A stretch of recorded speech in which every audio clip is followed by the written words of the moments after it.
Good morning पिला माने। आज आम सप्तम क्लास सामाजिक विज्ञान पढ़ा। सामाजिक विज्ञान दुईटा पार्ट रोचे, गोटे भूगोल आ गोटे इतिहास। तो इतिहास चैप्टर को आज आम स्टार्ट करवा। तो इतिहास ये सब देखते पिला माने भूगोल जी पार्ट रहा 1 2 3 युड़िक हूँ भूगोल। आम आज इतिहास नुआ चैप्टर नूतन अभ्युदय सहर और राज्य से विषय आज आम पढ़ा। ठीक अच्छे।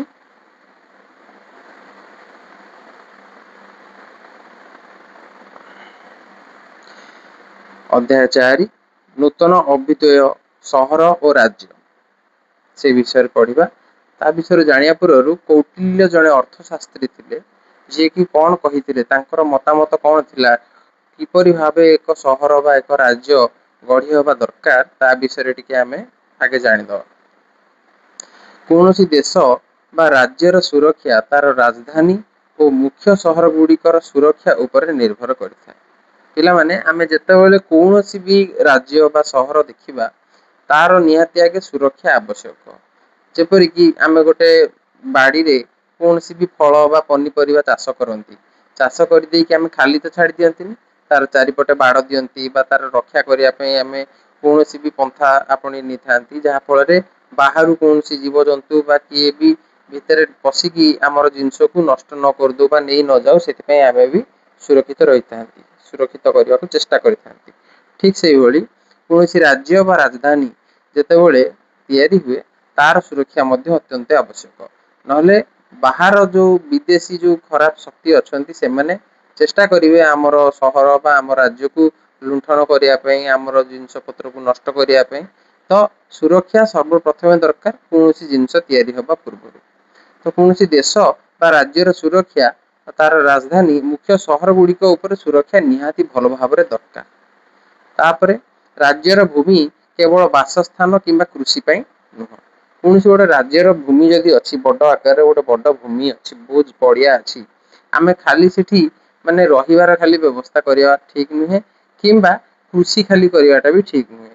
ता सहित आउ कौन कौन दरकार, प्राकृतिक विपर्यय है मनकर कौन बात्या है, बन्या है, कि जो बहुत जोरे माने सुनामी आसीगला, जी माने दैव दुर्विपाक अच्छी ताकू मध्य माने संभाळिबार क्षमता थिबा दरकार से राज्यर बा से देशर।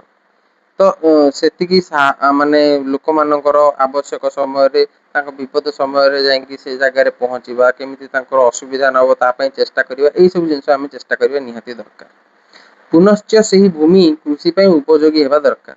आमे जो भूमि रे रहउचंती आमे खाली तो सहर बा राज्य बनेदेले आउ चारिपटे सेफ्टी आमर बैरिकेड करदेले बा पाचेरी करदेले, एतिकी तो करदेले हबनी, ता सहित हमको खाद्य भी दरकार। तो खाद्य पाई आमर कृषि चाष जमी निहाती दरकार, जोटि कि चाषी माने भल भाव चाष करि परिबे एवं माने उन्नत मानर फसल माने तैयारी करि परिबे, सृष्टि करि परिबे, जहा फल से राज्यर बा देशर लोक माने खाद्य ग्रहण करि परिबे। ठीक अछि। सेटारे खणी जंगल सह हाथी भली पशु मानकर बासस्थान उपयोगी हेबा मध्य दरकार। तो आमे जो जगह रहिबा सेठी खणी थिबा दरकार, लुहार खणी हो, सुना खणी हो, हीरा खणी हो, बा तंबार जितकी जिनस रहिला बा एल्युमिनियम हैला, सबु जिनस आमर दरकार, जहा कि परवर्ती समय रे आमे सेतिर अस्त्र शस्त्र धातु निर्मित कौन प्रकार उपकरण जोटा कि आम दैनंदिन जीवन रे काम रे आसे, लुहा कुराड़ी तापरे कटोरी कईची जहाँ भी तुम देखुच धातु से बासन कुसन ये सबुति आमको कौन ना कौन धातुर व्यवहार होउची। तो से जगह खणी थिबा दरकार, जंगल थिबा दरकार, कारण जंगल रहिले से जीवजंतु रही पारिबे। आ द्वितीय कथा जंगल जो पत्र अच्छी से जंगल अच्छी जो गछर पत्र से अम्लजान सृष्टि हम जहाँकि आमर स्वास्थ्य अत्यंत आवश्यक। अम्लजान आम पाइले आम भल भाव निश्वास प्रश्वास नहीं पार और अधिक दिन बची पार, उपयुक्त अम्लजान सुविधा मिलता है। ता सहित हाथी भली पशु मान बासस्थान उपयोगी हेबा सहित गोचर भूमि अनुकूल और पर्याप्त हेबा दरकार। तार कहबार अर्थ हूँ पूर्व काल कौन होता, कौटिल्य तो पूर्व जुगर लोक ना, तो तांको हिसाब रे से समय हाथी दरकार होता है। गोटे राज्यर जितेबाला राजा कौन युद्ध करने को जाए तार सेना रे हाथीर बहुत बड़ भूमिका अच्छी। से कह जाए ଯୋଉ ରାଜାଙ୍କର ଯେତେ ହାତୀର ମାନେ ଯୋଦ୍ଧା ଅଛନ୍ତି, ହାତୀ କୁ ଯୋଉ ରାଜା ଅଧିକ ବ୍ୟବହାର କରିଥାନ୍ତି ସେ ରାଜା ଜିତିବାର ସମ୍ଭାବନା ଅଧିକ ଥିଲା। ତ ହାତୀ ପାଳନ ମଧ୍ୟ ସେ ସମୟରେ କରାଯାଉଥିଲା, ଘୋଡା ପାଳନ କରାଯାଉଥିଲା, କାରଣ ଯୁଦ୍ଧ ଲଢିବା ପାଇଁ ସେତେବେଳେ ଯାତାୟାତ କରିବା ପାଇଁ ହାତୀ ଓ ଘୋଡାର ଅତ୍ୟନ୍ତ ବ୍ୟବହାର କରାଯାଉଥିଲା। ଠିକ ଅଛି ପିଲାମାନେ, ଆଉ କଣ ରହିଲା, ଏହା ଜଳ ନିମିତ୍ତ କେବଳ ବର୍ଷା ଉପରେ ନିର୍ଭର କରିବା ଉଚିତ। ତାମାନେ କୌଣସି ରାଜ୍ୟରେ ଆମେ ଚାଷ କରିଦବା, ସବୁ କରିଦବା, କିନ୍ତୁ କେବଳ ବର୍ଷା ଜଳ ଉପରେ ନିର୍ଭର ରହିବା। ଯଦି ଆମେ କେବଳ ବର୍ଷା ଜଳ ଉପରେ ନିର୍ଭର ରହିବା, ଏମିତି ଗୋଟେ ସମୟ ଆସିବ, ପ୍ରକୃତିର କଥା ଆମ ହାତରେ ତ ନାହିଁ ପ୍ରକୃତି, ତାର ଇଚ୍ଛା ହବ ଯଦି ବର୍ଷା ହବ, ଠିକ ମୌସୁମୀ ହେଲେ ବର୍ଷା ହବ, ଯଦି ମୌସୁମୀ ନହେଲା ତାହେଲେ ବର୍ଷା ହେବ ନାହିଁ। ଯଦି ବର୍ଷା ହେବ ନାହିଁ ତାହେଲେ ଆମେ ବର୍ଷା ଉପରେ ଯଦି ନିର୍ଭର ରହିବା ତାହେଲେ କଣ ହବ ନା, ବର୍ଷା ହବ ନାହିଁ, ମରୁଡି ପଡିଯିବ ରାଜ୍ୟରେ, ଲୋକମାନେ ଅନାହାରରେ ମୃତ୍ୟୁବରଣ କରିବେ, ନହେଲେ ବହୁତ ଅସୁବିଧାର ସମ୍ମୁଖୀନ ହେବେ। ସେଥିପାଇଁ ରାଜା ମାନଙ୍କର ଦାୟିତ୍ୱ ସେ ସମୟରେ ଥିଲା କେମିତି କେନାଲ ବନ୍ଧ କରିପାରିବେ, କେମିତି ଆନିକଟ କରିପାରିବେ, ଯାହା ଫଳରେ ପାଣିକୁ ସଂଗ୍ରହ କରିକି ରଖାଯାଇ ପାରିବ, ଆଉ ପୋଖରୀ ବି କରିବେ, କୂଅ ବି କରିବେ, ଏଇରାକ କରିବା ରାଜାଙ୍କର ମାନେ ଅତ୍ୟନ୍ତ ଜରୁରୀ କାମ ଥିଲା ସେ ସମୟରେ। ସେ ପାଣିର ମଧ୍ୟ ସୁବିଧା କରିବାର ଅଛି, ଯୋଉଥିପାଇଁ କି ଚାଷ ବାସରେ କୌଣସି ଅସୁବିଧା ହେବ ନାହିଁ। ଏଥିରେ ଗମନାଗମନ ପଥ ପାଇଁ ସ୍ଥଳ ପଥରେ ରାସ୍ତା ଓ ଉତ୍ତମ ଜଳପଥ ରହିବା ଭଲ। କୌଣସି ରାଜ୍ୟ ବା ସହରରେ ଯେତେବେଳେ ବହୁତ ଗୁଡିଏ ସହର ନଗର ଗଢି ଉଠିଥିବ, ସେ ସମୟରେ ଯିବା ଆସିବା କରିବାକୁ ଅତ୍ୟନ୍ତ ସୁବିଧା ହେବା ଦରକାର। ନହେଲେ କଣ ହବ ନା, ଗୋଟିଏ ସ୍ଥାନରୁ ଆଉ ଗୋଟିଏ ସ୍ଥାନକୁ ଯିବା ଆସିବାରେ ଅସୁବିଧା ହେବ। ତ ରାସ୍ତା ନିର୍ମାଣ କରିବା ଦ୍ଵାରା ସେଥିରେ ବେପାର ବୃଦ୍ଧି ହୋଇଥାଏ, ବାହାରୁ ବାଣିଜ୍ୟିକ ମାନେ ଆସିକି ଏଠି ବେପାର କରିଥାନ୍ତି, ଆମ ରାଜ୍ୟର ବା ଦେଶର ଅର୍ଥନୀତି ବଢିଥାଏ। ଏଇ ସବୁ ଜିନିଷ ପ୍ରତି ମଧ୍ୟ ସେତେବେଳେ ଧ୍ୟାନ ଦିଆ ହଉଥିଲା ଏବଂ ଏଇ ସବୁ ଜିନିଷ କରାଯାଉଥିଲା। ତାପରେ ଏଠାକାର ଭୂମିରୁ ଉତ୍ପାଦିତ ସାମଗ୍ରୀ ଯାହାକି ଅର୍ଥନୀତିକୁ ଅଭିବୃଦ୍ଧିରେ ସହାୟକ ହେବ, ସହ ଏଠାରେ ବ୍ୟାପକ ପରିମାଣର ପଣ୍ୟ ଦ୍ରବ୍ୟ ମଧ୍ୟ ମିଳିଥାଏ। ଏମିତି କରିବା ଦ୍ଵାରା ଉତ୍ତମ ଗୋଟେ ରାଜ୍ୟ ତିଆରି ହେଇପାରିବ, ଯୋଉଥିରେ କି ଯିବା ଆସିବା ସୁବିଧା ରହୁଥିବ, ଚାଷ ସୁବିଧା ରହୁଥିବ, ସୁରକ୍ଷା ସୁବିଧା ରହୁଥିବ, ଅସୁବିଧାରେ ଜଳ ମିଳି ଯାଉଥିବା ଦରକାର, ଆଉ ବାଣିଜ୍ୟ ବ୍ୟବସାୟ ଏଇରାକୁ ଭଲ ଭାବରେ ହେଉଥିବା ଦରକାର, ଉତ୍ତମ ଜଙ୍ଗଲ ରହିବା ଦରକାର, ହାତୀ ରହିବା ଦରକାର, ଜୀବଜନ୍ତୁ ମାନେ ରହିବା ଦରକାର। ଏତିକି ଜିନିଷ ହେଲା ପରେ ଗୋଟେ ଉତ୍ତମ ରାଜ୍ୟ ଗଢି ଉଠିବ ବୋଲି କୌଟିଲ୍ୟଙ୍କର ମତାମତ ଥିଲା। ତ ଆସ ଏବେ ଆମେ ନୂଆ ନୂଆ ବିଷୟରେ ଜାଣିବା। ରାଜଗୃହର ମୁଖ୍ୟ ସଂରଚନାର ଧ୍ୱଂସାବଶେଷ ଅଧୁନା ବିହାରର ରାଜଗିରି। ବିହାରର ବୋଲି ଗୋଟେ ରାଜଗିରି ଜାଗା ଅଛି, ଯୋଉଟା କି ସେ ସମୟରେ ଧ୍ୱଂସ ହେଇଯାଇଥିଲା। ଏଇଟା ତମେ ପିଲାମାନେ ଦେଖିପାରୁଥିବ, ପଥରରେ କିଭଳି ଭାବେ ସୁନ୍ଦର ଭାବେ ସେ ସମୟରେ ସବୁ ଘର କିମ୍ବା କୌଣସି ରାଜ୍ୟ ତିଆରି କରାଯାଉଥିଲା, ଏଇଭଳି ଭାବେ ପଥର ଉପରେ ପଥର ଯୋଡି ତାକୁ କରାଯାଉଥିଲା। ଆମେ ଏଇ ଯୋଉ ଯେତିକି ପିଲାମାନେ ଦେଖିବା, ଏଇ ସବୁ ବିଷୟରେ ଆମେ ନିହାତି ଜାଣିବା। ଭାରତର ଦ୍ଵିତୀୟ ସହରୀକରଣ କଣ ତା ବିଷୟରେ ପଢିବା, ପ୍ରାରମ୍ଭିକ ଭାରତର ଇତିହାସରେ ଜନପଦ ଓ ମହାଜନପଦ ଗୁଡିକର ବିକାଶ ଗୁରୁତ୍ୱପୂର୍ଣ୍ଣ ଥିଲା କାହିଁକି ସେ ବିଷୟରେ ଜାଣିବା, ଜନପଦ କଣ ଆମେ ଜାଣିବା, ମହାଜନପଦ କଣ ଆମେ ଜାଣିବା, ଏମାନେ କାହିଁକି ଅତ୍ୟନ୍ତ ଗୁରୁତ୍ୱପୂର୍ଣ୍ଣ ସେ ସମୟରେ ଥିଲେ ସେ ବିଷୟରେ ଜାଣିବା, ସେମାନେ କେଉଁ ପ୍ରକାର ଶାସନ ବ୍ୟବସ୍ଥା ବିକଶିତ କରିଥିଲେ ସେ ବିଷୟରେ ଜାଣିବା। ଠିକ ଅଛି ପିଲାମାନେ, କିଛି ପଢିବାରେ ଅସୁବିଧା ହବ ନାହିଁ, ଭଲ ଭାବରେ ବୁଝିବା ଆମେ ପାଠକୁ। ତ ପିଲାମାନେ ଦ୍ଵିତୀୟ ସହସ୍ରାବ୍ଦୀ ମାନେ ମୁଁ କହିଲି ଯେ ଯୀଶୁଖ୍ରୀଷ୍ଟଙ୍କର ଜନ୍ମର 2000 ବର୍ଷ ପୂର୍ବରୁ ହେଲା। ଆଉ ଯଦି ଯୀଶୁଖ୍ରୀଷ୍ଟଙ୍କ ଜନ୍ମ ପରେ ହେଇଥାନ୍ତା ତାହେଲେ ଖ୍ରୀଷ୍ଟାବ୍ଦ କୁହାଯାଇଥାନ୍ତା। ଆଉ ଯୀଶୁଖ୍ରୀଷ୍ଟଙ୍କର ଜନ୍ମର ପୂର୍ବରୁ କୌଣସି କାର୍ଯ୍ୟ ହେଇଛି ବା କିଛି ବି ଘଟଣା ଘଟିଛି ତାହାକୁ ଖ୍ରୀଷ୍ଟ ପୂର୍ବ କୁହାଯାଏ। ତ ଯୀଶୁଖ୍ରୀଷ୍ଟ ଯେବେ ଜନ୍ମ ହେଲେ ତାର 2000 ବର୍ଷ ପୂର୍ବରୁ କଣ ହେଇଥିଲା ନା, ଗୋଟେ ସଭ୍ୟତା ସୃଷ୍ଟି ହେଇଥିଲା ଯାହାକୁ ହରପା ସଭ୍ୟତା କୁହାଯାଏ। ଆଉ ମୁଁ ଏଇ ହରପା ସଭ୍ୟତା ବିଷୟରେ କେତେବେଳେ ଭଲ ଭାବରେ ସମୟ ମିଳିଲେ ମୁଁ ପିଲାମାନେ ତମକୁ ବୁଝେଇଦେବି, ହରପା ସଭ୍ୟତା କେମିତି ଥିଲା, ତାଙ୍କର କଣ ଚାଲିଚଳନ ଥିଲା, ତାଙ୍କ ସହର ଗାଁ ରାଜ୍ୟ ସବୁ କିଛି ମୁଁ ଆଲୋଚନା କରିଦେବି। କିନ୍ତୁ ବର୍ତ୍ତମାନ ଆମର ସେ ବିଷୟରେ କିଛି ନାହିଁ। ଏବେ ଆମେ ଜାଣିବା ଯେ ସିନ୍ଧୁ ସରସ୍ୱତୀ ସଭ୍ୟତା ଯାହାକି ଭାରତର ପ୍ରଥମ ନଗର ସଭ୍ୟତା ବୋଲି କୁହାଯାଏ। ତାମାନେ ଆମ ଭାରତର ଯଦି ପ୍ରଥମ ଗୋଟେ ସହର ବା ଗୋଟେ ନଗର ତିଆରି ହେଇଛି ତାହାକୁ ହରପ୍ପା ବୋଲି କୁହାଯାଏ। ହରପ୍ପା ଆଉ ଗୋଟେ ପିଲାମାନେ ଶୁଣିଥିବ ମହେଞ୍ଜୋଦାରୋ, ଠିକ ଅଛି। तो आमे आज हरप्पा सभ्यता विषय जानिबा से कौन कौन केमती हेतिला आ केमती नष्ट हेतिला। तो किछि तार माने किछि नगर परित्यक्त थिबा समय रे केतेक स्थान रे ग्रामीण जीवन शैली को फेरिथिबा लोकमानक द्वारा जनबसति देखिबाकू मिलिथिला। एबे जेतेबेले खोला जाउछि हमर से को जगह रे हमर जो सिंधु नदी जो अछि सिंधु नदी पिला माने तम माने एठी देखि परथिबो ऊपर हिमालय अछि ओ हिमालय रु एपटे बाम पटे जो पाकिस्तान को जो बाट अछि सेही पट देकी हमर देखो गोटे नदी जाइछि जाको सिंधु नदी कहा जाय। एही पट जगह रे प्रथम सहर सभ्यता सृष्टि होइतिला जाहाकू आमे हरप्पा सभ्यता बोली कुहंती।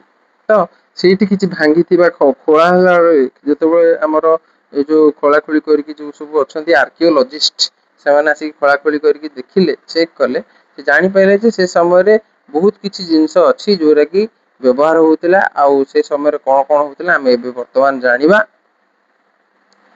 तो हरप्पा सभ्यतार नगर व्यवस्थार समस्त उपादान एठी कुहा जायछि कोन कोन व्यक्तिगत किंबा सर्वसाधारण उद्देश्य रे व्यवहार होइथिबा समस्त गृह जति से घर हेतिला तयारी हेतिला तार अंश विशेष सेठी खोलिला पर मिलला। तापर जनगहलीपूर्ण रास्ता से हरप्पा सभ्यतार जहा जहा सब रास्ता अछि सेठी रास्ता बनाइछि से सभ्यतार बा से राज्य मानकरे से रास्ता विषय रे भी मध्य माने प्रमाण मिली थाए। आउ कोन कोन अछि सेठी व्यस्त बहुल बजार सेठी केमती बजार थिला बजार घाट जेमती हमर एठी बजार देखुछ पिला माने ठीक सेही भलिया सेठी मध्य बजार थिला केमती थिला से विषय रे मध्य मिलिछि। आउ कोन कारीगरी कूल जेमती कि धातु कारीगर कुंभार तापरे निर्माणकारी तंती हस्तशिल्प कारागर इत्यादि एई सब भिन्न भिन्न प्रकार कारीगर मानकर जहा जहा सब बनेइचंती जेमती कुम्हारटे बनेइथिबो माटीर कोनोसी जिंस हांडीटे हो कळसटे हो किछि भी माटीर जिंस बनेइथिबो तार अंश विशेष मिलिछि। आउ जे माने धातु कारीगर किए कंडा बनेइथिबो किए लुहा बनेइथिबो किए बर्छा बनेइथिबो किए खाद्य उपकरण बनेइथिबो तो सेतिर जो धातु व्यवहार करथिबो तार मध्य अंश विशेष मिलिछि। तंती जो साड़ी काम होइछि जे जहा करथिबो बा कोनोसी सूतारे कोनोसी कार्य हेतिबो तार अंश विशेष मिलिछि। तापर हस्तशिल्प हाथ द्वारा कोनोसी जिंस यदि करा हेतिबो तार अंश विशेष सब किछि मिलिछि। आउ कोन कोन अछि एक उन्नत परिमल व्यवस्थार अनुसरण करथिले से समय रे केते उन्नत थिला से जो हरप्पा सभ्यता कहिले न सरे एते पूर्व माने एते वर्ष पूर्वे पाखा पाखी जदि 2026 रु कळना करा जाय पाखा पाखी 4500 वर्ष तळे एते उन्नत मानर सहर गढ़ी उठिथिला जाहाको हरप्पा सभ्यता कहा जाय। तमे माने पिला माने पचारुथिबो 4500 वर्ष केमती हैला हमर यीशु ख्रीष्ट जेबे जन्म हेले तार 2000 वर्ष पूर्व आउ एबे यीशु ख्रीष्टଙ୍କ जन्म परे तार 2000 वर्ष परे टोटाली 2500 सिए आउ ये हैला 2000 मिसी गले 4500 वर्ष पूर्वे हरप्पा सभ्यता गढ़ी उठिथिला बहुत सुंदर भाबे ठीक अछि। तापरे एही प्रथम नगर सभ्यतार पतन दीर्घ 1000 वर्ष पाई भारत वर्षरु सहर सभ्यता को दूरेई रखिथिला। ता माने जो तुमको पिला माने देखिए दउची देखि देले तुम भलो भाबरे जानि परिबो। एठी देखो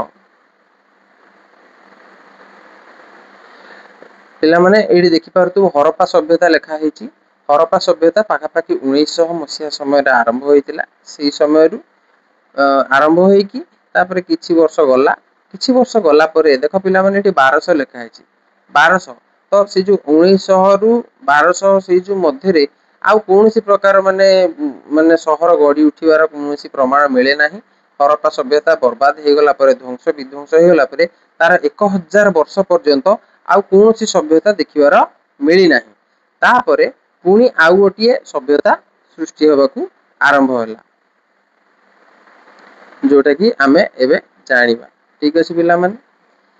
तो 1000 वर्ष पर्यंत कोनोसी प्रकार सभ्यता देखिबाकू मिली नथिला जदिओ उत्तर भारतर किछि स्थान रे सेही सहर सभ्यतार किछि अंश विशेष देखिबाकू मिलिथिला। एई उत्तर भारत एई अंचल रे पिला माने देखो एई अंचल रे किछि अंश विशेष देखिबाकू मिलिथिला किंतु एते बड़ आकार रे मध्य नथिला। तापरे एहा सहित सेठारे एक उन्नत आंचलिक संस्कृति और परंपरार झलक सृष्टि होइतिला जहा एठारे आमे अध्ययनर परिसर नुहे से विषय आम कि डिटेल्स रे पढ़िबा नहीं। हरप्पा सभ्यता विषय आमर एते किछि डिटेल्स रे पढ़िबार नहीं। आम से विषय को एते जीवा नहीं। ठीक अछि। गांगेय समतल अंचल उर्वर मृत्तिका महाजनपदर अर्थनैतिक वृद्धि और विकास सहायक होता। यहाँ पिला माने होची गंगा, यहाँ गंगा नदीर ये जो अंश विशेष से जाकि इपटे इपटे आमर पड़ी जहाँ आमर डेल्टा बोली कहती है, त्रिकोण भूमि अंचल एपटे गंगा नदी। ये गंगा नदी जो बाटे बाटे दे जाइए से अंचल कौन होता ना बहुत उर्वर मृत्तिका थिला एवं से नुआ नुआ सभ्यता सृष्टि होता। आम ता विषय डिटेल्स रे जानिबा। ठीक अच्छे। ख्रीष्टपूर्व प्रथम सहस्राब्दी रे एक नूतन चलचंचल नगर सभ्यतार आरंभ होता। ठीक अच्छे। माने तार जो 1000 वर्ष माने जीशु ख्रीष्टंकर जन्मर 1000 वर्ष पूर्वर, जीशु ख्रीष्टंकर 1000 वर्ष पूर्वर गोटे सहर नुआ सहर गोटे गढ़ी तोड़ी सृष्टि होता।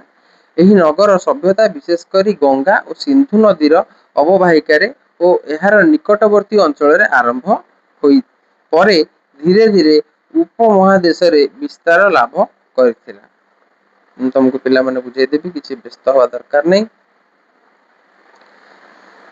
आमे यही यार मुख्यतः दुईटी उत्स रही। ठीक अच्छे पिला माने सेठी दुईटा उत्स रही। सेठाकार प्रत्नतात्विक खनन द्वारा से समय प्राचीन नगर गुड़िकर परिचय मिलता। से समय माने एबे जेतेबेले आमर भूतत्वविद माने जाइकि बा आर्कियोलॉजिस्ट माने जाई सेठी खोलाखोली कार्य कले से समय से देखिले से समय अनेक गुड़िए नगर तले कौन होती माटी रे मिसी जाइए से सब जिनस को से मैंने खोजी बाहर कले। आ द्वितीय कौन प्राचीन साहित्य परवर्ती वैदिक जुगर साहित्य जैन और बौद्ध साहित्यर यही नूतन नगर बा सहर केन्द्र गुड़िक विषय अनेक कथा उल्लेख होची। प्रथमे तो एक नंबर आम जान खोलाखोली करने द्वारा से नूतन सहर गुड़िकर नूतन नगर गुड़िक विषय आमको मिलला किछि। एवं जो जो जैन धर्म लोक अच्छा बौद्ध धर्म लोक अच्छा से समय जो परवर्ती समय जो माने साहित्यकार थिले बा लेखक थिले से माने मध्य से सभ्यता विषय रे तांकर बही रे तांकर उपन्यास रे से लिखिचंती। ता द्वारा मध्य आमको से जो नूतन सहर गुड़िक विषय रे मध्य जानिबा को मिले। यह ही थिला प्राचीन भारतर द्वितीय शहरी सभ्यता। प्रथम शहरी सभ्यता हरप्पा थिला एवं जहाँकि कोठी होइतिला ना सिंधु नदी रे होइतिला। सिंधु नदीर प्रवाह रे घटीतिला एवं सी नष्ट हो जिबार 1000 वर्ष परे पुणी कौन है आउ गोटे द्वितीय नगरी सृष्टि है जहाँकि आमर गंगा नदी कूले कूले है। ठीक अच्छे पिला माने एबे आमे जानिबा जनपद और महाजनपद। पिला माने जनपद आ महाजनपद काहाकू कहा जाय सर्वप्रथमे जानिबा तापरे आमे ता विषय रे डिटेल्स रे बुझिबा। पिला माने भलो भाबरे सुन जनपद काहाकू कहा जाय। जनर अर्थ होची मनुष्य बा मनीष आ पदर अर्थ होची स्थान। ठीक अच्छे पिला माने तो जनता रहुथिबा स्थान को जनपद बोली कहा जाय था। एवं महाजनपद क्या कहा जाए जेतेबेले अनेक गुड़िए जनता मिसी गोटे बड़ स्थान तैयारी करथांती ताहाकू महाजनपद कहा जाए। पिला माने बुझी पारल। मु तुमको गोटे छोटिया उदाहरण दूची। भाबी नियो आमे गोटे छोटिया सहर रे अछंती। ठीक अच्छी बहुत छोटिया सहर रे अछंती। उदाहरण स्वरूप भाबी नियो ए आम बरमपुर। बरमपुर भी मध्य गोटे सहर किंतु छोटिया सहर। ठीक से ही जगह रे तमे माने जदि एना के जीव मुंबई जीव बा भुवनेश्वर भली जगह जीव हाँ किंबा हमर लखनऊ जीव सेठी कोन बड़ जनपद बहुत लोक रहउचंती बहुत बड़ जगह से जगह रे अछि। आम बरमपुर तुलन रे से जगह आम बरमपुर रो 3 गुण बा 4 गुण कि 5 गुण होई पारे बहुत बड़ जगह। एवं सेठी जो लोक रहउचंती सेटा को महाजनपद कहा जिवो। जो छोटिया जगह रहिला ताकू खाली जनपद कहा जिवो। ठीक अछि पिला माने एबे चलो आमे बही भितर को जिबा। ख्रीष्टपूर्व 2000 शेष बेलू है 2000 शेष बेलू उत्तर भारतर आंचलिक सांस्कृतिक पुनर्गठन आरंभ हेबाकू लागिला। उत्तर भारत जो रहिला हमर दिल्ली पंजाब हरियाणा ये सब रहिला उत्तर भारत एठी कोन हैला ना नुआ नुआ सब कोन हैला आरंभ होई चलला। माने जीशु ख्रीष्टंकर जन्म पाखापाखि समय आसीगला। बुझिगल पिला माने 2000 वर्ष माने केते ଯୀଶୁଖ୍ରୀଷ୍ଟ ଠିକ ମାନେ ଯୀଶୁଖ୍ରୀଷ୍ଟଙ୍କର ଜନ୍ମ ହେବା ସମୟ ବେଳକୁ ଠିକ ସେଇ ସମୟରେ କଣ ହେଇଥିଲା, ଯୀଶୁଖ୍ରୀଷ୍ଟଙ୍କର ଜନ୍ମ ହେବା ବେଳକୁ ବା ସେଇ ପାଖାପାଖି ସମୟରେ ଆମର ଉତ୍ତର ଭାରତରେ ନୂଆ ନୂଆ ସବୁ କଣ ହେଲା, ସବୁ ଗଠନ ହବାକୁ ଆରମ୍ଭ ହେଲା, ସାଂସ୍କୃତିକ ପୁନର୍ଗଠନ ହବାକୁ ଆରମ୍ଭ ହେଲା। ଏହି ଜନସାଧାରଣ କୂଳ, ଗୋତ୍ର, ଗୋଷ୍ଠୀ ଆଉ ଗଠନ ତିଆରି କଲେ। ତାମାନେ ସେ ସମୟରେ ଯେତେବେଳେ ନୂଆ ନୂଆ ସଭ୍ୟତା ଷ୍ଟାର୍ଟ ହେଇକି ମାନେ ପୁରା ଡେଭଲପମେଣ୍ଟ ହେଇଗଲା, ତାପରେ ଲୋକମାନେ ସେଠି କୂଳ ତିଆରି କଲେ। ତମେ ଏଇ କୂଳର, ତମେ ସେଇ କୂଳର, ଉଦାହରଣ ସ୍ୱରୂପ ତମେ ହେଲ କ୍ଷତ୍ରିୟ କୂଳର, ସେ ହଉଛନ୍ତି ବ୍ରାହ୍ମଣ କୂଳର, ସେ ହଉଛନ୍ତି ଶୂଦ୍ର କୂଳର, ଏମିତି ସବୁ କୂଳ ତିଆରି କରାଗଲା। ଗୋଷ୍ଠୀ ତିଆରି କରାଗଲା। କିଛି ଗାଁ ମିଶିକି ସେମାନେ ଗୋଟେ ଗୋଷ୍ଠୀ ବନେଇଲେ, କିଛି ରାଜ୍ୟ ମିଶିକି ସେମାନେ ଗୋଟେ ଗୋଷ୍ଠୀ ବନେଇଲେ, କିଛି ଜିଲ୍ଲାର ଲୋକ ମିଶିକି ସେମାନେ ଗୋଟେ ଗୋଷ୍ଠୀ ବନେଇଲେ, ଯାହା ଫଳରେ ମାନେ ଜିନିଷଟିକୁ ନିୟନ୍ତ୍ରଣ କରିବାରେ ଆହୁରି ସୁବିଧା ହଉଥିଲା। ତାପରେ ଏମିତି ବହୁତ ଜିନିଷ ତିଆରି ହେଲା। ସାଧାରଣ ସଭା ସହିତ ଗୋଟିଏ ପ୍ରଥାକୁ ଅନୁକରଣ କଲେ। ସେଠି ଯେମିତି ଆମର ଏବେ ପିଲାମାନେ ଦେଖୁଥିବ ପାର୍ଲିଆମେଣ୍ଟରେ ସବୁ ଯାଇକି ବସୁଛନ୍ତି, ଆମର ସବୁ ଏମଏଲଏ ଏମପି ଏମାନେ ସବୁ ଯେମିତି ବସୁଛନ୍ତି, ଠିକ ସେଇଭଳିଆ ସେ ସମୟରେ ମଧ୍ୟ ରାଜା ମହାରାଜାଙ୍କର ମଧ୍ୟ ଗୋଟେ ଗୋଟେ ପାର୍ଲିଆମେଣ୍ଟ ଭଳି ଜାଗା ରହୁଥିଲା, ସେଠିକି ଶାସନ କରାଯାଉଥିଲା। ଏଠି ଲୋକମାନଙ୍କ ବିଷୟରେ ବିଚାର କରାଯାଉଥିଲା, କେମିତି ରାଜ୍ୟର ଉନ୍ନତି ହବ ସେଇ ବିଷୟରେ ବିଚାର କରାଯାଉଥିଲା। ବୁଝିପାରିଲ ପିଲାମାନେ? ପ୍ରତ୍ୟେକ ଗୋଷ୍ଠୀ ଏକ ଅଞ୍ଚଳ ବା ଜନପଦରେ ରହି ଜଣେ ଜଣେ ରାଜା ବା ଶାସକ ଦ୍ଵାରା ଶାସିତ ହେଉଥିଲା। ତାହେଲେ ଛୋଟ ଛୋଟ ସବୁ ଗୋଷ୍ଠୀ ହେଇଥିଲା ତିଆରି ହେଲା। ସେ ସମୟରେ ସବୁ ଛୋଟ ଛୋଟ ସବୁ ଗୋଷ୍ଠୀ ତିଆରି ହେଇଥିଲା। କୁହାଯାଏ ସେ ସମୟରେ ପାଖାପାଖି 16ଟି ଗୋଷ୍ଠୀ ଥିଲା ଏବଂ ସେ ଗୋଷ୍ଠୀର ସମସ୍ତଙ୍କର ଗୋଟିଏ ଗୋଟିଏ ରାଜ୍ୟ ଥିଲା ବା ସେ ଗୋଟିଏ ଗୋଟିଏ ରାଜା ଥିଲେ। ଠିକ ଅଛି, ଆଉ ସେମାନେ ତାଙ୍କର ଶାସନ କରୁଥିଲେ। ଜନ ଶବ୍ଦର ଅର୍ଥ ହେଉଛି କଣ ପିଲାମାନେ? ଜନ ଶବ୍ଦର ଅର୍ଥ ହେଉଛି ଲୋକମାନେ, ଆଉ ପଦ ଶବ୍ଦର ଅର୍ଥ ହେଉଛି ଯେଉଁଠାରେ ପାଦ ରଖାଯାଏ ବା ରହିବା ସ୍ଥାନ। ଠିକ ଅଛି। ବାଣିଜ୍ୟ କରିବାର ପ୍ରସାର ହେତୁ ଜନପଦ ଗୁଡିକର ବୃଦ୍ଧି ଘଟି ପରସ୍ପର ମଧ୍ୟରେ ଯୋଗାଯୋଗ ମଧ୍ୟ ବଢିଲା। ଯେତେବେଳେ ବାଣିଜ୍ୟ ବେପାର ହେଲା, ଭିନ୍ନ ଭିନ୍ନ ରାଜ୍ୟରୁ ଭିନ୍ନ ଭିନ୍ନ ଜିଲ୍ଲାରୁ ଅଲଗା ଅଲଗା ଲୋକମାନେ ଆସିଲେ, ପରସ୍ପର ସହିତ ଦେଖା ଚାହାଁ ହେଲେ, ବେପାର ବିମର୍ଶ ହେଲା, ଏମାନେ କିଛି ଜିନିଷ ତାଙ୍କୁ ବିକ୍ରି କଲେ, ସେମାନେ କିଛି ଜିନିଷ ୟାଙ୍କୁ ବିକ୍ରି କଲେ, ଏମିତି ଯୋଗାଯୋଗ ବଢିବାରେ ଆରମ୍ଭ ହେଇଗଲା। ଠିକ ଅଛି। ତାପରେ ଖ୍ରୀଷ୍ଟପୂର୍ବ ଅଷ୍ଟମ ଓ ସପ୍ତମ ଶତାବ୍ଦୀ ବେଳକୁ କେତେକ ପ୍ରାଚୀନ ଜନପଦ ପରସ୍ପର ସହିତ ମିଳିତ ହୋଇ ଏକ ବୃହତ ଅଞ୍ଚଳ ଗଠନ କଲେ, ଯାହାକୁ ମହାଜନପଦ କୁହାଯାଏ। ତାମାନେ ଛୋଟ ଛୋଟ ଜନପଦ ମିଶିକି ଗୋଟେ ଗୋଟେ ବଡ ବଡ ଜନପଦ ସୃଷ୍ଟି କରୁଥିଲେ, ବା ଛୋଟ ଛୋଟ ରାଜ୍ୟ ମିଶିକି ଗୋଟେ ଗୋଟେ ବଡ ରାଜ୍ୟ ସୃଷ୍ଟି କରୁଥିଲେ, ଯାହା ଫଳରେ ତାଙ୍କର ବେପାର ବଢିଲା, ତାଙ୍କର ଶକ୍ତି ବଢିଲା, ତାଙ୍କର ମାନେ ଯିବା ଆସିବା ଯୋଗାଯୋଗ ଏଇ ଜିନିଷ ମଧ୍ୟ ବଢିବାକୁ ଲାଗିଲା, ଆଉ ସେମାନେ ମଧ୍ୟ ଧୀରେ ଧୀରେ ଉନ୍ନତ ହବାକୁ ଲାଗିଲେ। ଯଦିଓ ଏହି ଜନପଦ ଗୁଡିକର ବିଭିନ୍ନ ତାଲିକା ରହିଛି, ତଥାପି 16 ମହାଜନପଦ ସମ୍ପର୍କରେ ସମସ୍ତେ ଏକମତ। ମାନେ ପାଖାପାଖି 16ଟି ଜନପଦ ଅଛି ବୋଲି ସେ ସମୟରେ ସମସ୍ତେ ମାନନ୍ତି। ଉତ୍ତର ପଶ୍ଚିମର ଗାନ୍ଧାରରୁ ଆରମ୍ଭ କରି ପୂର୍ବର ଅଙ୍ଗ ଓ ମହାଭାରତ ଅଶ୍ମକ ଠାରୁ ଦକ୍ଷିଣର ଗୋଦାବରୀ ପର୍ଯ୍ୟନ୍ତ ପରିବ୍ୟାପ୍ତି ଥିଲା। ତାମାନେ ଆମର ଯୋଉ ଉତ୍ତର ପଶ୍ଚିମରେ ଗୋଟେ ଗାନ୍ଧାର ବୋଲି ସେ ସମୟରେ ଗୋଟେ ଜନପଦ ଥିଲା, ସେଠୁ ଆରମ୍ଭ କରିକି ଆମର ପୂର୍ବରେ ଅଙ୍ଗ ବୋଲି ଗୋଟିଏ ଜନପଦ ଥିଲା, ସେ ପର୍ଯ୍ୟନ୍ତ ଲମ୍ବି ଥିଲା। ଏବଂ ଭାରତ ମଧ୍ୟର ଅସ୍ମାକ ବୋଲି ଗୋଟେ ଜାଗା ଥିଲା, ଦକ୍ଷିଣରୁ ଆରମ୍ଭ କରିକି ଏପଟେ ଗୋଦାବରୀ ପର୍ଯ୍ୟନ୍ତ ମଧ୍ୟ ବ୍ୟାପିଥିଲା। ଆଉ ଗୋଟେ ଉତ୍ତରରୁ ଦକ୍ଷିଣକୁ ଗୋଟେ ବ୍ୟାପିଥିଲା ଏବଂ ପୂର୍ବରୁ ପଶ୍ଚିମକୁ ଗୋଟିଏ ବ୍ୟାପିଥିଲା।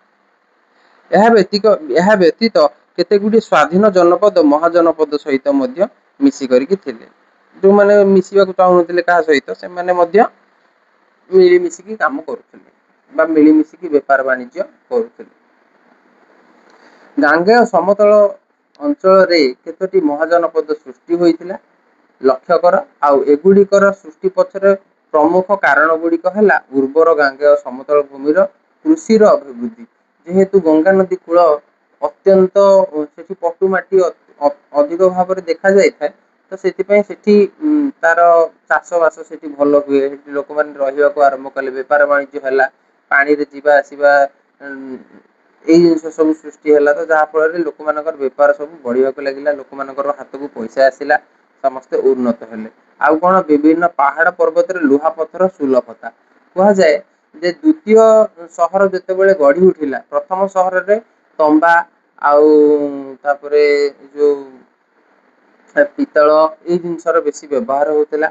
କିନ୍ତୁ ଯେତେବେଳେ ଦ୍ଵିତୀୟ ସହର ଗଢି ଉଠିଲା ସେ ସମୟରେ ଲୁହାର ଅଧିକ ଚାହିଦା ସୃଷ୍ଟି ହୋଇଥିଲା। ସେଥିରେ ଲୁହାର ମୁଦ୍ରା ଏବଂ ଲୁହାର ସବୁ ଜିନିଷ ଅଧିକ ବ୍ୟବହାର ହଉଥିଲା ଦ୍ଵିତୀୟ ସହର ତିଆରି ହେଲା ବେଳେ।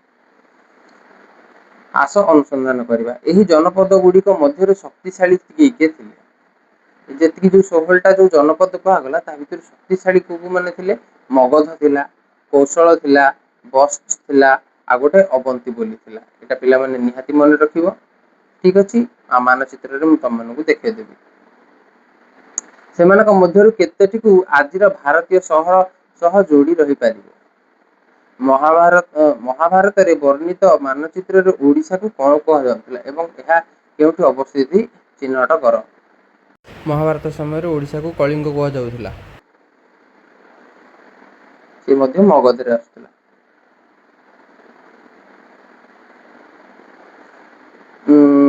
ମାନଚିତ୍ରର ମହାଜନପଦ ଗୁଡିକର ରାଜଧାନୀ ଗୁଡିକ ସୂଚିତ କରାଯାଇଛି। ଆମେ ଦେଖିବା ଅଧିକାଂଶ ସହର ଆକାରରେ ବଡ ଏବଂ ଦୁର୍ଗ ବା ଗଡ ଖାଇ ଦ୍ଵାରା ସୁରକ୍ଷିତ ହଉଥିଲା। ମୁଁ ତମକୁ ପିଲାମାନଙ୍କୁ ଏଇନା ବୁଝେଇଦେବି କେମିତି ଗଡ ଖାଇ କଣ, କେମିତି ସେମାନେ ମାନେ ଯୋଉ ଜନପଦ ଗୁଡିକ କେମିତି ସୁରକ୍ଷିତ ଭାବରେ ରଖୁଥିଲେ ସେ ସମୟରେ, ମୁଁ ତମକୁ ଭଲ ଭାବରେ ଏବେ ବୁଝେଇଦେବି। ତମ ମାନଙ୍କୁ ମୁଁ ଏବେ ଏଇ ଚିତ୍ରରେ ବୁଝେଇଦେବି। ଠିକ ଅଛି। ଦୁର୍ଗର ଦ୍ୱାର ପ୍ରାୟତଃ ସଂକୀର୍ଣ୍ଣ ଥିବାରୁ ପ୍ରବେଶ ପଥ ଦେଇ ଯିବା ଆସିବା କରୁଥିବା ଲୋକ ଏବଂ ସାମଗ୍ରୀ ଉପରେ ନିୟନ୍ତ୍ରଣ ମଧ୍ୟ ରହୁଥିଲା। ଯିବା ଆସିବା କରିବାକୁ ଗୋଟେ ସହରକୁ ଯିବାକୁ ଗୋଟିଏ ପତଳା ବାଟ ରଖାହଉଥିଲା, ଯୋଉଠ କିି ମାନେ ଆମର ଜଗୁଆଳି ମାନେ ରହିବେ ଆଉ ସେମାନେ ଠିକ ଭାବରେ ଯିବା ଆସିବା ଲୋକମାନଙ୍କୁ କରିବାରେ ସୁବିଧା କରେଇ ଦଉଥିଲେ। କୌଣସି ବାହାର ଶତ୍ରୁ ଦେଶ ଯେମିତି ନ ପଶି ପାରିବ ତା ପାଇଁ ବାଟ ଛୋଟ ରଖା ହଉଥିଲା, ଏମିତି ତାକୁ କଣ୍ଟ୍ରୋଲ କରିକି ରଖା ହଉଥିଲା। ସବୁଠାରୁ ଆକର୍ଷଣୀୟ କଥା ହେଉଛି ଯେ ଦୁର୍ଗ ବା ଗଡଖାଇ ଗୁଡିକ 500 ବର୍ଷ ପ୍ରାଚୀନ ହୋଇଥିଲେ ବି ଆଜି ମଧ୍ୟ ସେଗୁଡିକ ତିଷ୍ଠିକି ରହିଛି।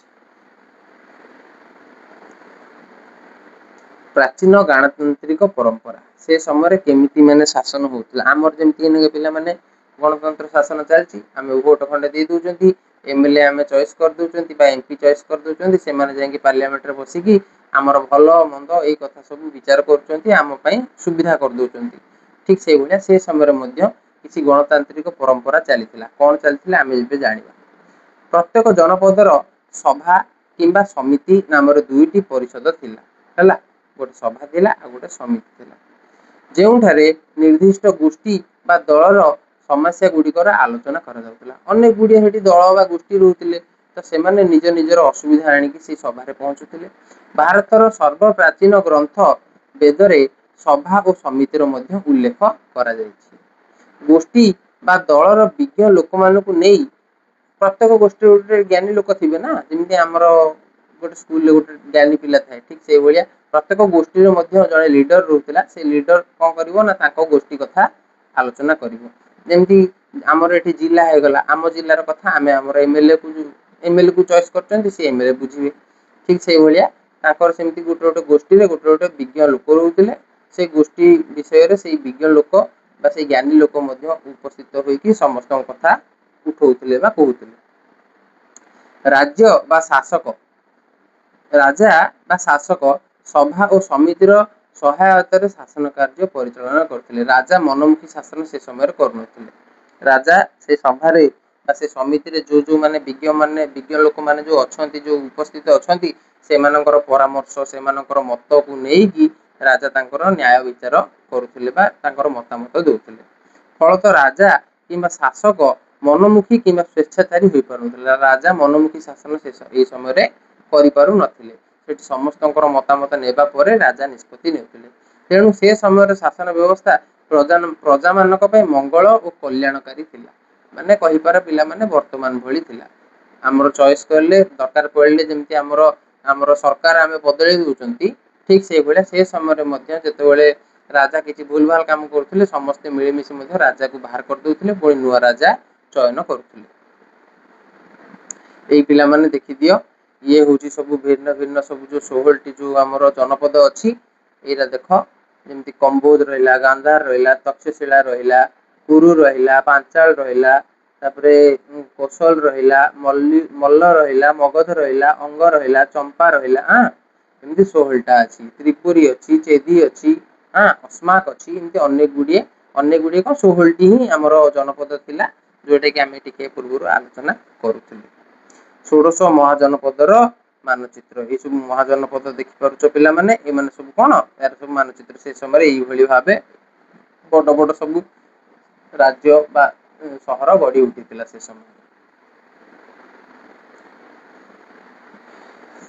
तापरे जड़े प्रजावत्सल शासक मंत्री पारिषद तापरे प्रशासकों उपदेश सह निजर अनुभव को नहीं सेठी शासन करा राजा मन मन निष्पत्ति नहीं जाऊन से लोक मान जड़े शासक रोते मंत्री मंडल रखा होता मंत्री मान सब भल मंद कौटी कौन करा दरकार कौन न करा दरकार केमती राज्य सुशासन रमती विदेशी शक्ति मान आम आक्रमण केमती निजक रक्षा कर विषय सब कथबार्ता चर्चा होता। हाँ तापर प्रशासनिक उपदेश खाली निज इच्छा नुहे समस्त जो जो सब गोष्ठी सब आज्ञान लोक भी उपदेश से अत्यंत जरूरी थिला तापर जाकि कौन निष्पत्ति नि जाउथिला।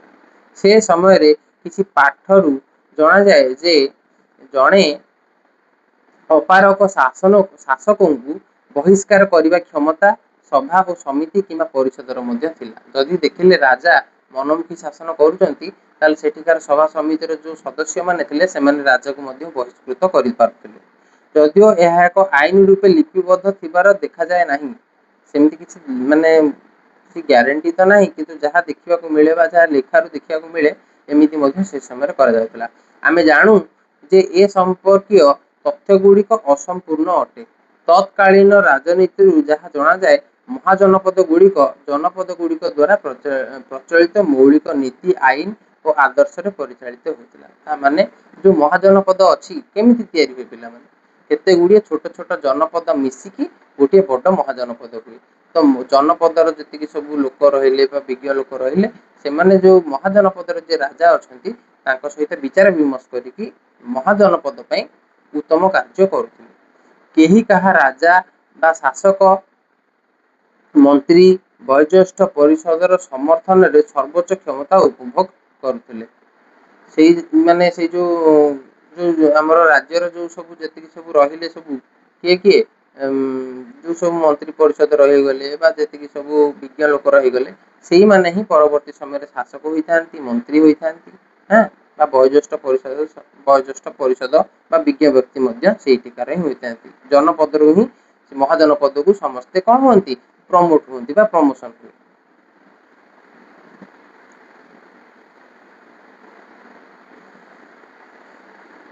राजा बा शासक माने वंशानुक्रमिक थिले हैला से समय रे राजा माने वंशानुक्रमिक माने जड़े राजा है राजार पुओ पुणी थे राजा होता सेमती माने वंशानुक्रमिक थिला जार अर्थ जड़े राजा बा शासक जड़े राजा बा शासकों पुत्र थे जी राजा मरीगला पुणी थे राजा पुओ आउ थे राजा होता राजा खजना बा राजस्व आदाय करुले समस्त लोक मान राजस्व आदाय होता से आईन श्रृंखला रक्षा करुले राजधानी सुरक्षा दुर्ग निर्माण करुले केमती राजधानी सुरक्षित रोक मान बाहर लोक बाहर शत्रु राष्ट्र मान से विषय दुर्ग निर्माण कराला राज्यर सुरक्षा किंबा पड़ोशी राज्यर आक्रमण रक्षा पाइबा राजा एक सैन्य बाहिनी गठन करते मगधर आधुनिक बिहार जो अंश अच्छी कौशल जोटा कि उत्तर प्रदेश गोटे अंश अच्छी अवंती मध्य प्रदेश गोटे अंश अच्छी से समय शक्तिशाली महाजनपद थे बहुत शक्तिशाली थे महाजनपद बा भोजी किंबा भ्रिजी ओ मल्लर शासन व्यवस्था सामान्य भिन्न थिला एते गुड़िए जनपद थिला महाजनपद थिला एते गुड़िए ता भीतर दीटा जनपद गोटे हैला कोन मल्ली आ गोटे हैला भिजी एई दीटा माने कोन होतला ना आकर टिके अलगा थिला माने शासन व्यवस्था टिके अलगा थिला कोन थिला संभवतः सभा और समिति ଦୁଇ ଅନୁଷ୍ଠିତ ଏହି ଦୁଇ ରାଜ୍ୟର ଅଧିକ ଶକ୍ତିଶାଳୀ ଥିଲେ। ଏଥିରେ ଗୋଟେ ସଭା ରହୁଥିଲା, ଗୋଟେ ସମିତି ରହୁଥିଲା, ଯେମିତି ଆମର ଲୋକସଭା ରାଜ୍ୟସଭା, ଠିକ ସେଇଭଳିଆ ତାଙ୍କର ଏଥିରେ କଣ ହଉଥିଲେ ନା ଦିଟା, ଗୋଟେ ସଭାରେ ଆଉ ଗୋଟେ ସମିତିରେ, ଏଥିରେ କଣ ହଉଥିଲେ ନା ମାନେ ଏମାନେ ହିଁ ବେଶୀ ଶକ୍ତିଶାଳୀ ଥିଲେ, ରାଜାଠୁ ମଧ୍ୟ ଏମାନେ ଶକ୍ତିଶାଳୀ ଥିଲେ। ଏମାନେ ଆଲୋଚନା ମାଧ୍ୟମରେ ବହୁତ ବଡ ବଡ ନିଷ୍ପତ୍ତି ନେଇ ପାରୁଥିଲେ। ରାଜାଙ୍କର ନିଷ୍ପତ୍ତିରେ ସେଥିରେ କିଛି ମୂଲ୍ୟ ନଥିଲା। ସେଠି ଯଦି ସଭା ଓ ସମିତି ସେଇର ଯୋଉ ସଦସ୍ୟ ଅଛନ୍ତି, ସେ ସଦସ୍ୟ ମାନେ କୌଣସି ନିଷ୍ପତ୍ତି ନେଲେ ତାକୁ ରାଜା ମଧ୍ୟ ପ୍ରତ୍ୟାଖ୍ୟାନ କରିପାରୁନଥିଲେ। ଏମାନେ ଆଲୋଚନା ମାଧ୍ୟମରେ ବହୁତ ବଡ ବଡ ନିଷ୍ପତ୍ତି ନେଉଥିଲେ। ଏପରିକି କିଏ ରାଜା ବା କିଏ ଶାସକ ହେବ ତାକୁ ମଧ୍ୟ ସେମାନେ କହୁଥିଲେ। ଏ ପ୍ରକାରର ନିଷ୍ପତ୍ତି ମଧ୍ୟ ସଭା ଓ ସମିତିର ଥିଲା। ତାମାନେ ଆମେ କଣ ଜାଣିଲେ, ଅନେକ ଗୁଡିଏ ମହାଜନ ପଦ ଅଛି। ସେ ମହାଜନ ପଦ ଗୁଡାକରେ ରାଜାର ପୁଅ ରାଜା ହବ, କିନ୍ତୁ ଏଇ ଯୋଉ ଦିଟା ରହିଲା ଯୋଉ ମହାଜନ ପଦ, ଗୋଟେ ହେଲା ବ୍ରିଜି ଆଉ ଗୋଟେ ହେଲା ମଲ୍ଲ, ଏଇ ଯୋଉ ଦିଟା ମହାଜନ ପଦ ଅଛି ଏଥିରେ ଟିକେ ଅଲଗା। ଯେମିତି ଆମର ବର୍ତ୍ତମାନର ଶାସନ ବ୍ୟବସ୍ଥା, ଯେମିତି ଗୋଟେ ରହିଲା ସଭା ଆଉ ସମିତି, ଯେମିତି ଆମର ଏଠି ଲୋକସଭା ରାଜ୍ୟସଭା, ଏମାନେ ସେମିତି ନିଷ୍ପତ୍ତି ନେଇକି ରାଜା ଚୟନ କରୁଥିଲେ, କଣ ସବୁ ବଡ ବଡ ସବୁ ନିଷ୍ପତ୍ତି ନଉଥିଲେ, ଏଇ ସବୁ ଜିନିଷ କରୁଥିଲେ। ବିଦ୍ୱାନ ଐତିହାସିକ ମାନେ ଏହାକୁ ପୃଥିବୀର ସର୍ବପ୍ରାଚୀନ ଲୋକତନ୍ତ୍ର ଭାବେ ବିବେଚନା କରୁଛନ୍ତି। ବଡ ବଡ ଐତିହାସିକ ସେମାନେ କଣ କହୁଛନ୍ତି, ସେମାନେ କହୁଛନ୍ତି ଯେ ଆମେ ଯୋଉ ବର୍ତ୍ତମାନ ଯୋଉ ଗଣତନ୍ତ୍ର ଶାସନ ଚଲେଇଛନ୍ତି, ସେ ସମୟରେ ଏଇଟା ସର୍ବପ୍ରଥମ ଗଣତନ୍ତ୍ର ଶାସନ ଥିଲା ବୋଲି କୁହାଯାଏ। ଆଉ ନେକ୍ସଟ କ୍ଲାସରେ ନୂଆ କଥା ଆଉ କିଛି ଜାଣିବା। ପିଲାମାନେ ଆଜି ପାଇଁ ଏତିକି ଥାଉ।